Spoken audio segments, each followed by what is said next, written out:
Hello, welcome to the 1 year of the Ramchal series. And now I would like to go to introduce the portion of Vayetze. And here we're going to get other deep thoughts from the ideas of the Ramchal. Vayetze Yaakov mi Beersheva ve'ilech Harana. And Jacob went out from Beersheva and went towards Haran. So Jacob journeyed from Haran to Beersheba, indeed, but we know for sure that he also rested in Bethel, where we read about the famous dream of Jacob's ladder. So the divine promised him success as soon as he reaches Haran. So the key to success has always been visualize the ultimate goal. So challenges may arise along the way, but if we can see basically the destination a few steps ahead, we can be much more successful than those who get lost in the task without a clear future plan. So with a deeper interpretation, leaving the parental home, which is energetically filled with sanctity, it is not possible that upon arriving in Haran, he immediately embodies this impurity, the unholy, from one extreme to another. So there needs to be basically a transition. This is what we meet. The stages of transition. So the interpretation of the names of the two cities that we're dealing, it is Haran, as Haron Av, where like anger and severe judgment can be expected, and he is going to Beersheba, rooted in Sheva, Seva, meaning satiety, abundance, and completeness. So the stages of from anger to meaning completeness. So Jacob left the sacred of Bethel, which itself was a perfection and completeness, and arriving to Haran, where judgment and narrow living space are expected. In Haran, not only does abundance cease, but the divine inspiration is also inaccessible at that place. Although this journey and the life stages serve Jacob's development, for sure, it happens with a divine blessing. He spends the night in Bethel, where the divine appears to him in a dream, reassuring that he will accompany him to Haran, even to the unholy place, just as today the divine watches over us in the exile. ויפגע במקום וילן שם כי בא השמש ויקח מאבני המקום וישם בראשותיו וישכב במקום ההוא. And he lighted upon the place and tarried there all night, because the sun was set, and he took one of the stones of the place and put it under his head and lay down in that place to sleep. And that place is mysteriously referring to a specific place. Which place could it be? It is Mount Moriah, where later the Beit HaMikdash, the Holy Temple, will be. In that very place, the divine connected with Jacob. We can see that Jacob arrived to not an ordinary place. ויחלום, והנה סולם מוצב ארצה, וראשו מגיע השמיימה, והנה מלאכי אלוקים עולים ויורדים בו. And he dreamed, and behold, the ladder set upon the earth, and the top of it reached to the heaven. And behold, the angels of God ascending and descending on it. So the ladder in Jacob's dreams provide an ample room for mysticism here.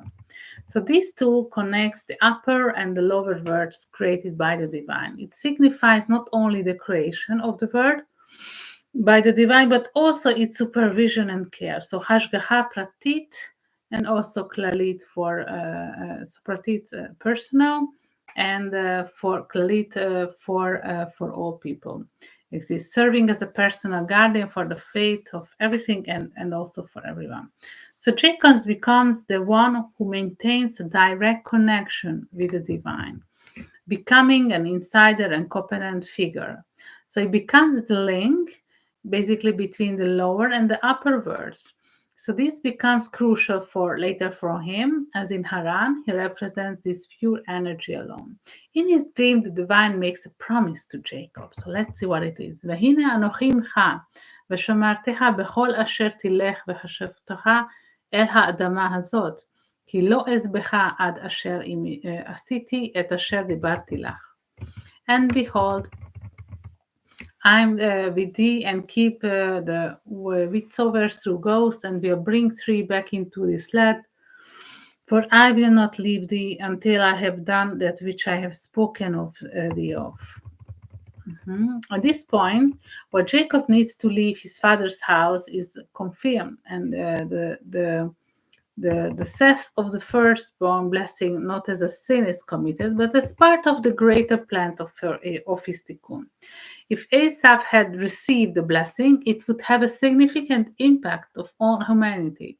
So Jacob also has to wrestle with his own tikkun. Meanwhile, the divine guarantees that he will be with him. So no matter what happens, this is a powerful reformation point. We often need to remind ourselves that behind even the worst thing, there is a reason and an opportunity for growth for us. What seems bad is actually good, and most of the time, what we perceive as good turns out to be a long term harm. So it will be useful to reflect on this connecting point while Jacob lives and works in Laban's house over the years. He is with a person who represents a different set of values, basically, and Jacob tries to integrate into his family while preserving his inner world. So this is important because later he himself notes, I have lived with Laban, meaning I lived there, but internally I didn't lose the values I brought from my parental home. So Jacob seemingly takes a very little physical with him, only his father's blessing. It's also like not physical, that inside this is an inside connection, which will later become the key for him to success. So in Laban's house, he forms a family and he will have children and becomes very wealthy. So everything a person could desire. He will return to his father as a new person. The realization, yesh me'ayin, the creation that only the divine can achieve. So create something from nothing, because apparent to Jacob. Later, he will feel the power of the divine in being able to create something out of nothing. Of course, it is difficult for Jacob to leave his home for the unknown. Hence the phrase, Vayashavta el hadama, and will bring thee back into the land. Wherever you go, I will bring you back to this land. So one day he may return, but until then, he needs to establish his family, which will become the foundation of the 12 tribes and the Jewish people. So this is where his focus needs to be. Ki lo ezavteha ad asher im asiti et asher dibarti lach. I will not leave thee until I have done what I have spoken to thee of.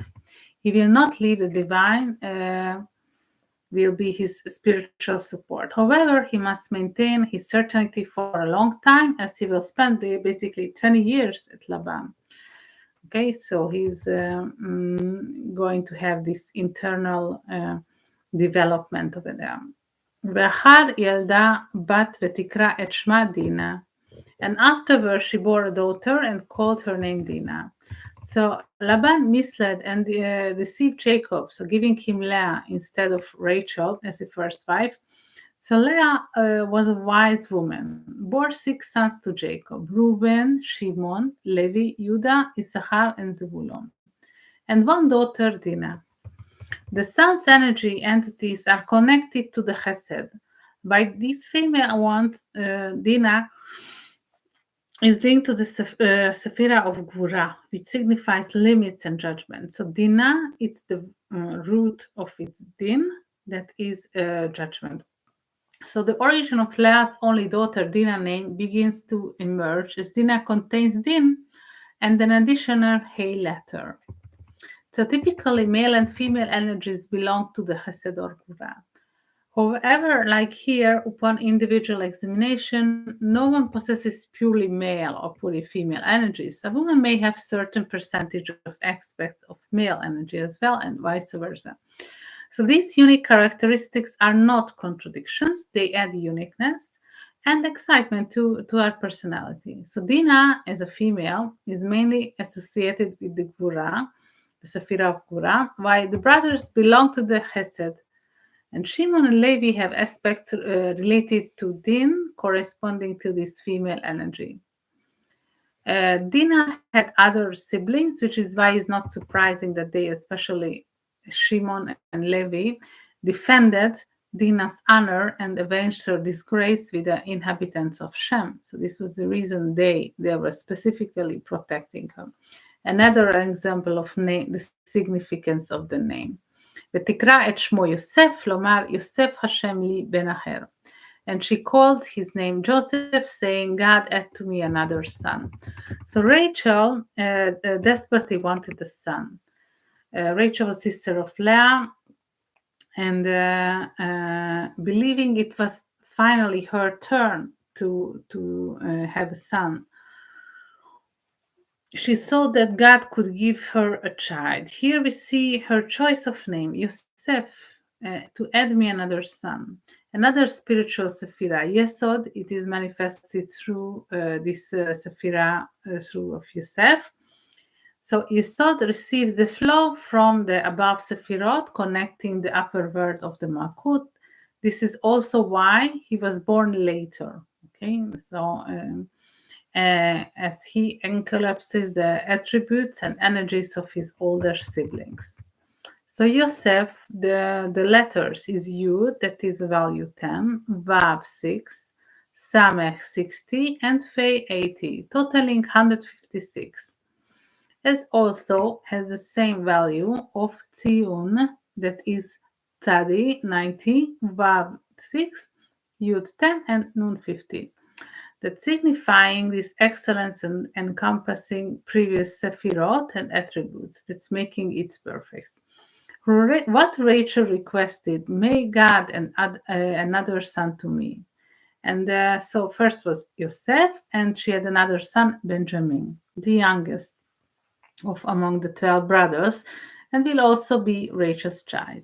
So when Rachel fulfilled her own tikkun, this is what he placed herself, this final step. This tikkun is a spiritual correction that that time she left his word. So her soul had no further text, and she died in this childbirth, and that's why she's buried in Bethlehem, where her grave can be visited. So she fulfilled her tikkun at that point, and that was the end of her lifetime. Okay, we all have many tikkuns. This is the reason we live on earth, and we have to manifest. So this was for today, and thank you for your attention, and see you next week. Bye bye.